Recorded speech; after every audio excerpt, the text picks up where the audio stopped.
Carta de 23 de junho de 1957. Queridos Emma e Joel, obrigada por suas cartas e especialmente pela última. Sua última carta sobre não brincar de Deus foi uma grande ajuda para mim. É claro que eu negaria de alguma forma que alguma vez acreditei que poderia brincar de Deus, mas é uma coisa muito sutil e, sem dúvida, surgiu o pensamento de que havia algo que eu poderia fazer sobre estas situações e que não estava fazendo. Bem, sei que precisava despertar e era você quem poderia fazê-lo,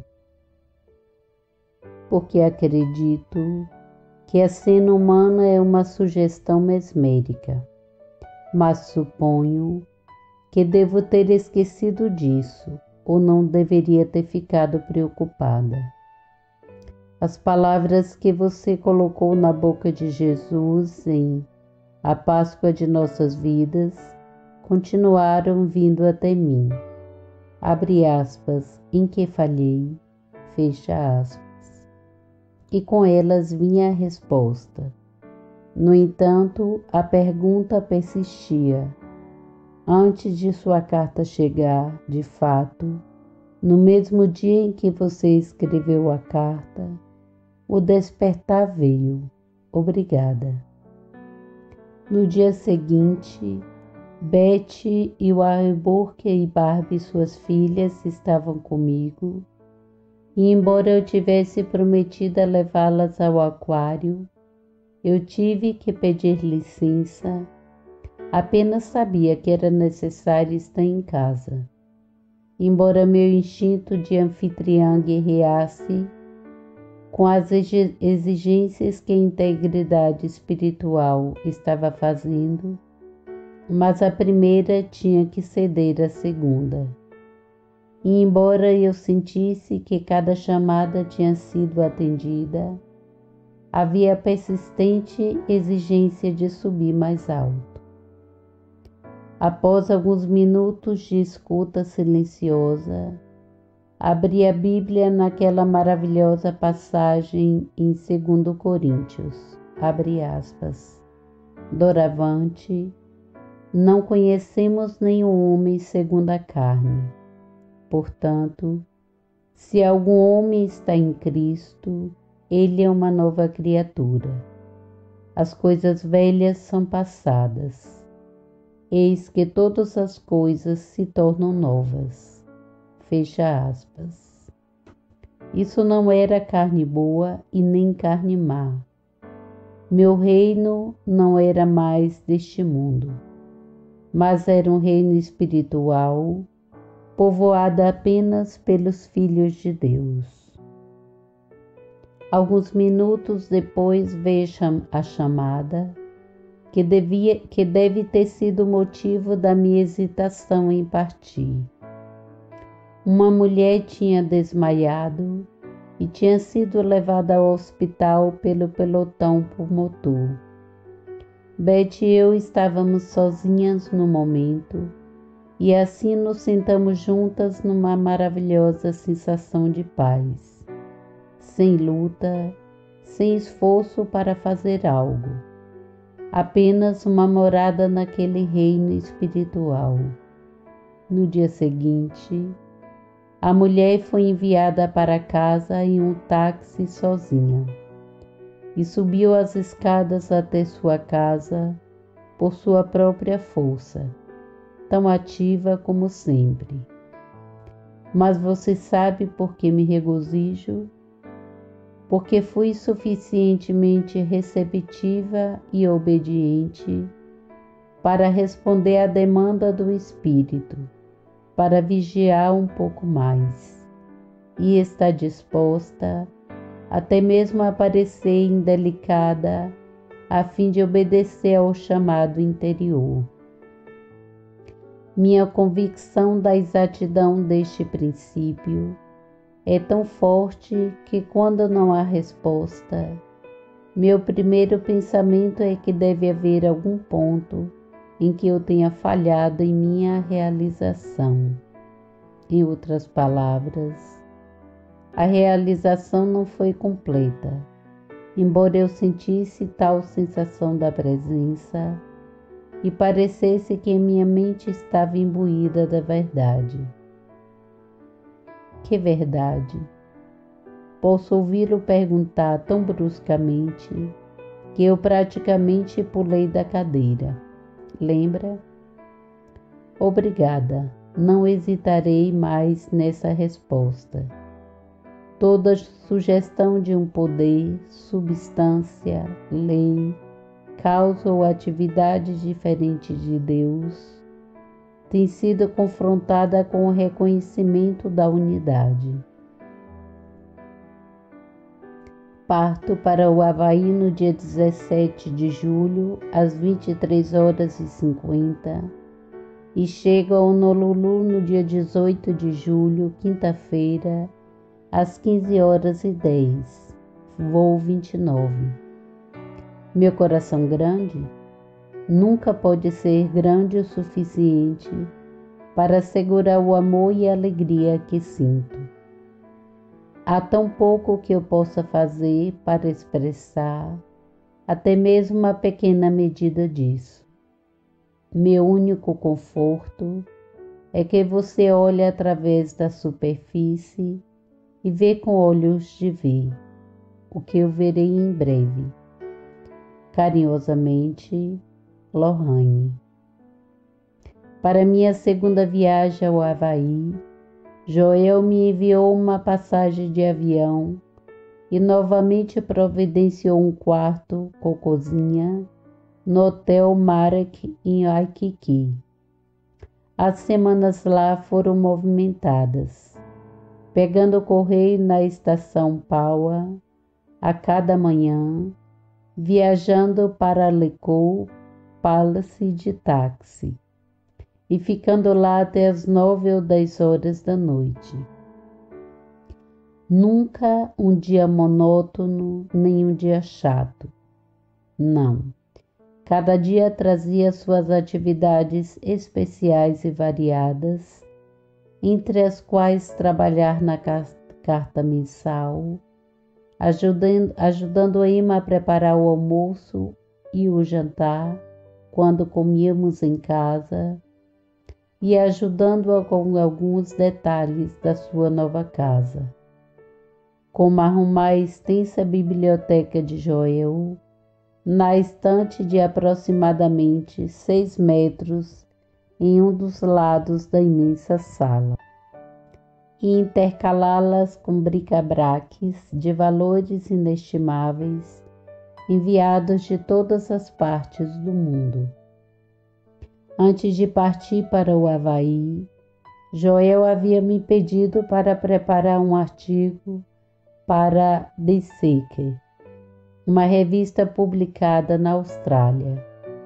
Para aquele artigo, selecionei material do grupo de estudo Kailua de 1955, Bombina 1.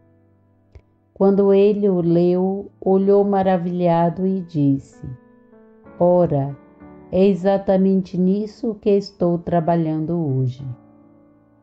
Essa foi a primeira de muitas experiências similares, mostrando a sintonia na consciência.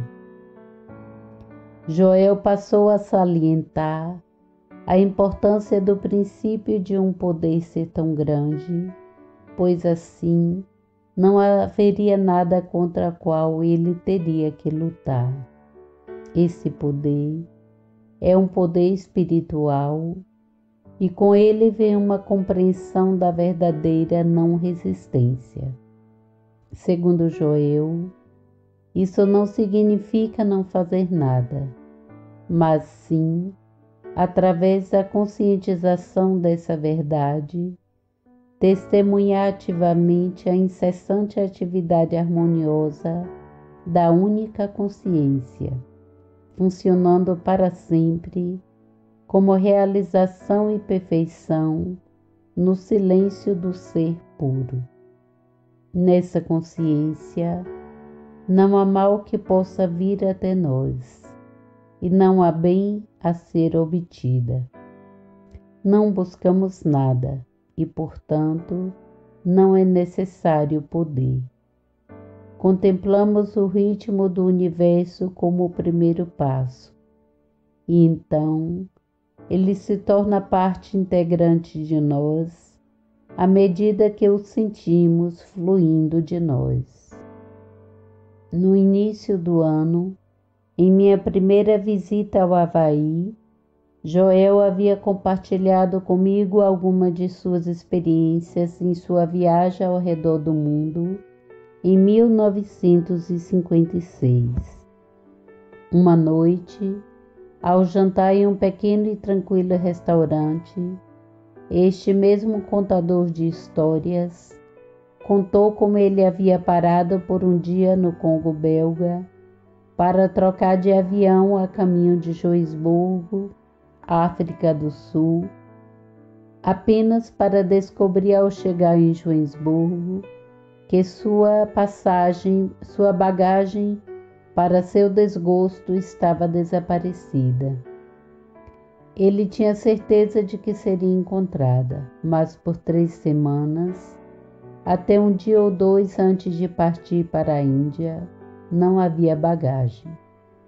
É verdade, todas as suas necessidades foram atendidas sem bagagem, mas ele sentiu que isso não deveria ter acontecido e que de alguma forma estava perdendo um ponto importante na prática espiritual. Foi então que lhe ocorreu que, embora ele soubesse que este é um universo espiritual, aqui estava ele procurando uma bagagem material, perdida no tempo e no espaço. Em um universo espiritual, não há necessidade de bagagem material, que é apenas um conceito humano de uma função ou atividade espiritual. Pouco antes de partir para a Índia, sua bagagem foi descoberta no hotel, nos aposentos onde a tripulação estava alojada, nas paradas para pernoite. Algo sobre esse incidente e a forma como ele descreveu tocou um acorde em mim, cuja música tem se fortalecido a cada ano que passa. Quando voltei ao meu hotel, percebi que uma condição física sobre a qual eu tinha alguma preocupação havia desaparecido. Sempre que levava alguém a 22 Kailua, pedi a Joel para contar a história da bagagem perdida, para que eu pudesse ouvir um princípio apontado repetidamente, cada vez de forma um pouco diferente. No jantar em Alecou, durante as aulas de Alicud 57, me dirigi a Joel. Abre aspas. É uma pena que não tenhamos seu relato da bagagem perdida em fita, para que pudesse ser usada para um capítulo de um livro. Fecha aspas. E Joel respondeu: coloque uma pergunta sobre isso na mesa para me lembrar, e eu falarei sobre isso. Assim, a bagagem perdida se tornou a bombina 2 da segunda classe fechada em Alecou, de 1957, intitulada Existência Incorpórea, e mais tarde o capítulo Este é um Universo Espiritual em O Trovejado Silêncio. Desta vez, minha principal função ao estar lá foi administrar as 2 classes Alecou de 1957, cada uma das quais se reuniu por sessões de 2 horas em 6 noites consecutivas, com uma semana intervindo entre a primeira e a segunda classe. A maioria dos 100 ou mais alunos do continente, Inglaterra e Austrália, morava no Hotel Marriott, onde eu realizava a inscrição da classe. Todas as noites, durante a aula, todos eles viajavam em ônibus fretado de Waikiki através de Poole, um cume de forma a coluna verbal da ilha, para Lecco Place. Isso deu aos alunos a oportunidade de beber na magnífica vista ao lado do barbalevento da ilha. Os 2 ônibus não conseguiram passar pelo estreito caminho que levava até a casa de Joel. Então os estudantes tiveram que desembarcar a cerca de um quarteirão de distância e subir e descer por cima de grandes pedras. O espaço para a classe no andar térreo, abaixo da sala de estar, era suficientemente grande para acomodar todos os alunos. Ela tinha vista para um exuberante jardim tropical, onde a voz sonora de Joel era muitas vezes acompanhada pelo canto e exuberante dos pássaros, pelo canto alegre e exuberante, e às vezes por uma chuva intensa que batia contra as portas de vidro. Uma experiência tão santa e sagrada tomou conta da atmosfera de uma peregrinação que foi realizada e concluída. Algumas semanas após a classe, voltei para casa na luxuosa Mariposa, minha primeira viagem oceânica.